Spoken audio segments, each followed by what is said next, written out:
Hoje tem review de Consolações da Filosofia, 3 primeiros capítulos, e a gente vai aprender e refletir um pouquinho com Sócrates, Epicuro e Sêneca. Oi pessoal, se você não me conhece, eu sou a Bárbara e eu falo de livro aqui no YouTube e lá no Instagram. Os links estão aqui embaixo e não esquece de deixar o like. A gente vai falar de Consolações da Filosofia, do Alain de Botton. E, como o nome já diz, são consolações da filosofia para quando você se sente um pouco lixo, um pouco com a autoestima meio baixa. Eu vou comentar aqui os 3 primeiros capítulos e o primeiro capítulo fala de consolações para a nossa impopularidade perante a sociedade. E o autor ele cita muito Sócrates, porque Sócrates lá 399 anos antes de Cristo, o Sócrates era um cara diferenciado. Ele foi um grande filósofo e ele questionava tudo. Ele até é um pouco chato, porque, segundo dizem os livros, o Sócrates ele parava a galera na rua e ficava perguntando e ficava questionando. Mas por que você acha isso? Por quê? Você não acha que pode ser diferente? Você não acha que tal coisa? Então ele era meio mala. E o nosso querido Sócrates foi condenado à morte porque ele estava meio que inovando a religião da época. Ele não venerava os deuses da cidade dele e ele estava corrompendo a juventude. Então a galera que tinha poder falou: não, essa pessoa não pode viver nessa sociedade. Ele está corrompendo todo mundo, olha só, ele não venera os nossos deuses. Então Sócrates foi a julgamento. E ele estava na maior serenidade no julgamento. E quando ele foi se defender, ele falou: cara, o negócio é o seguinte, eu busco a verdade. E é só isso que eu vim fazer no mundo. Então, vocês podem duvidar de mim, vocês podem fazer o que vocês quiserem. Eu vou morrer 100 vezes, mas o meu compromisso é com a busca da verdade. E foi então que ele perdeu o julgamento e foi realmente condenado à morte. Ele teve que tomar cicuta, que é um veneno que paralisa todos os órgãos, enfim.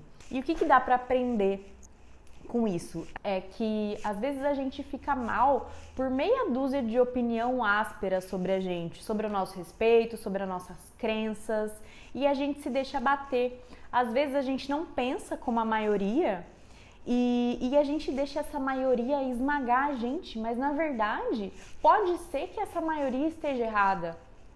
Pode ser que uma pessoa que tem um poder hierárquico maior que o seu, ou que seja mais poderosa, ou que seja uma pessoa que você admire, pode ser que ela esteja errada. Então a gente sempre tem que buscar a nossa verdade. E eu acho que essa é a lição maior que o Sócrates nos ensinou sobre a impopularidade, sobre buscar a verdade. Na segunda parte do livrinho, a gente tem consolações para quando não se tem dinheiro suficiente. E aí entra o famoso Epicuro. O Epicuro, ele tinha a fama de ter uma filosofia mais carnal. Ele era considerado o filósofo do prazer. Então dava a impressão de que Epicuro era uma pessoa que comia muito, que bebia muito, que vivia nas festas e só desfrutando realmente do prazer ali de ser humano. Ele vivia na luxúria, ele comia bastante, ele tinha banquetes e isso era o que falavam dele. Um amigo do Epicuro chegou até a falar que o cara vomitava 2 vezes porque ele comia demais no dia. Ou seja, ele era um glutão.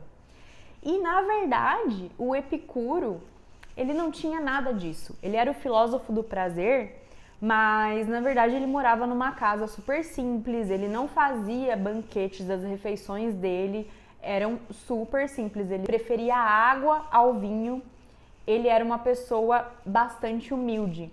E o Epicuro ele se baseava em 3 pilares para a busca da felicidade.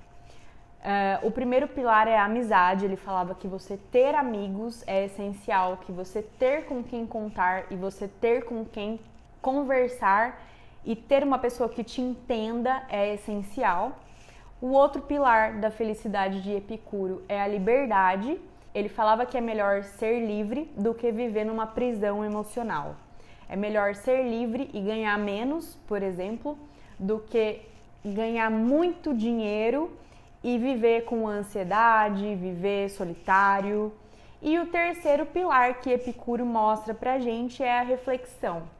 ele dizia que a reflexão é o melhor remédio para a ansiedade, que a gente não pode pensar muito no futuro, a gente tem que se contentar ali com o que a gente tem e refletir sobre os temas mais importantes, que é a vida, a morte, o sobrenatural, e analisar os nossos sentimentos com o dinheiro, com a amizade, com a natureza. E na filosofia de Epicuro, se a gente não tem dinheiro, mas a gente tem amizade, liberdade e reflexão, a gente pode ser feliz. Mas para o Epicuro tem coisas que não são necessárias, e as coisas não necessárias de jeito nenhum são fama e poder. Ele dizia que essas coisas corrompem o ser humano, porque quando você busca poder e fama, você se afasta da felicidade, da paz interior. Eu vejo muita gente que busca bens materiais e pensa, eu só vou ser feliz quando eu tiver aquilo, eu só vou ser feliz quando eu fizer aquela viagem.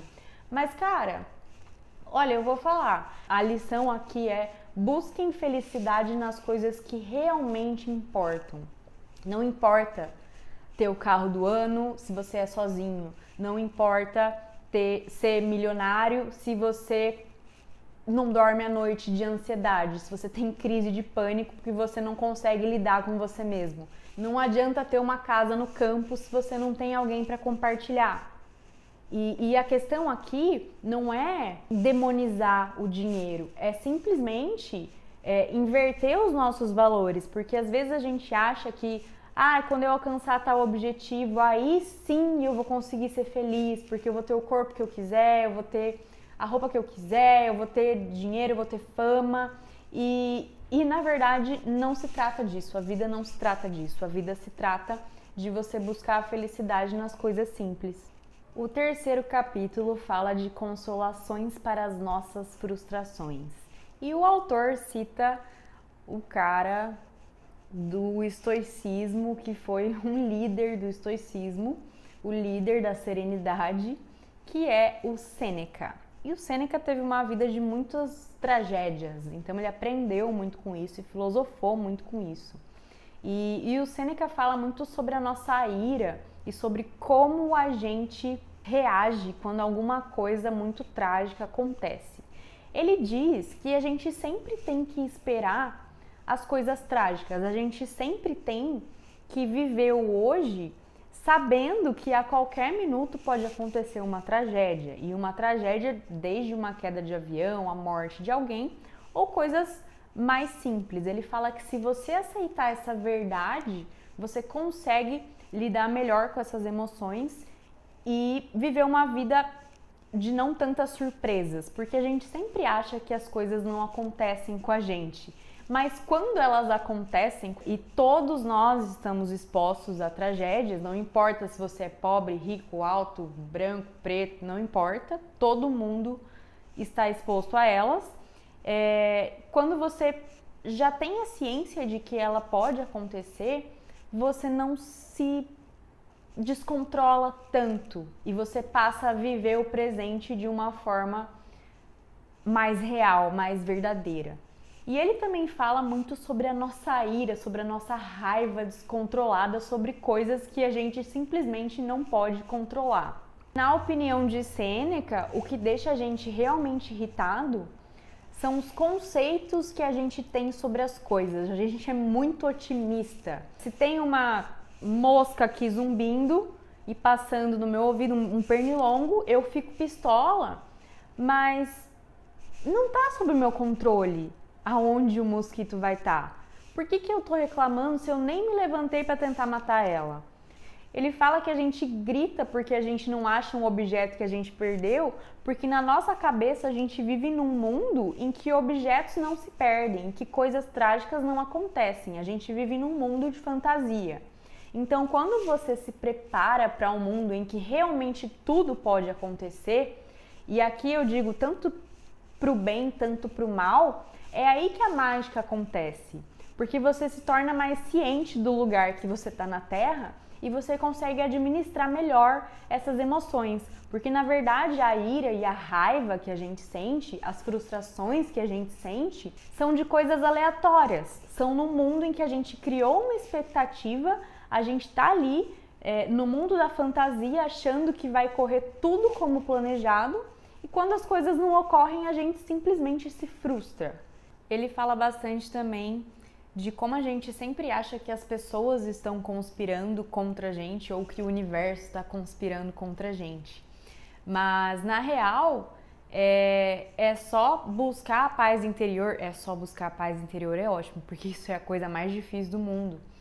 Mas a lição é que a gente tem que parar de achar que as coisas estão funcionando contra nós. O cara que tá no andar de cima, com a furadeira, ele não tá querendo te atrapalhar.